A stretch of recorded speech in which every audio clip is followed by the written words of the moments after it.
الدين لله والوطن للجميع. لا بس شوف ما اقول لك، كل وطن لا دين فيه لا تعتز بوطنيتك. الدين لله والوطن لله، هذا ما قاله الإمام الشعراوي للبابا شنودة وللحضور، كما قال لهم أيضا إن الوطن الذي لا يوجد به دين لا نعتز به، فوجود الدين واجب لأنه منهج يسير الحياة. وقرأ عليهم قوله تعالى: ربنا بيقول لنا إن الذين تتوفاهم الملائكة ظالمي أنفسهم قالوا فيما كنتم قالوا كنا مستضعفين في الأرض. قال تبقى ما دام مستضعف في الأرض ما تبقاش وطن. وقال لهم الإمام الشعراوي عندما يتعطل أي جهاز يذهبون به إلى صانعه أو إلى الكتالوج الذي وضعه صانع هذا الجهاز ليتم صيانته بشكل صحيح. يبقى إن حصل في زرجانة نرد لقانون الصيانة، نقول له مين اللي خلق الإنسان؟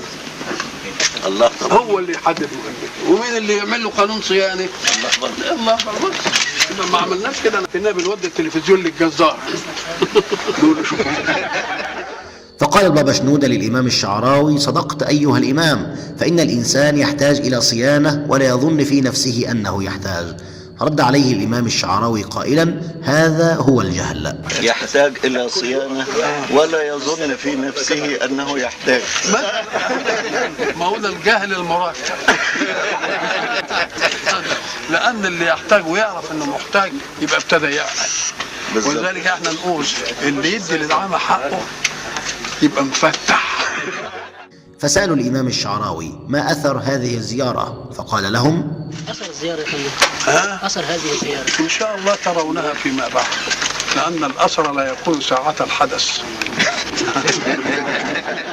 فقالوا للإمام الشعراوي: نحن نرى الحب والمودة بين المسلمين والنصارى في مصر، ما قولك في هذا؟ فقرأ عليهم قوله تعالى: لتجدن أشد الناس عداوة للذين آمنوا اليهود والذين أشركوا، ولتجدن أقربهم مودة للذين آمنوا الذين قالوا إننا نصارى، ذلك بأن منهم قسيسين ورهبانا وأنهم لا يستكبرون.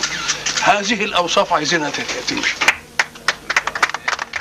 وقال لهم الإمام الشعراوي: نحن المسلمين لدينا في القرآن آيات تحكمنا حتى مع اليهود ومع الإنسانية كلها. عندنا آية ثانية تحكمنا حتى مع اليهود: لا ينهاكم الله عن الذين لم يقاتلوكم في الدين ولم يخرجوكم من دياركم أن تبروهم وتقسطوا إليهم إن الله يحب المقسطين.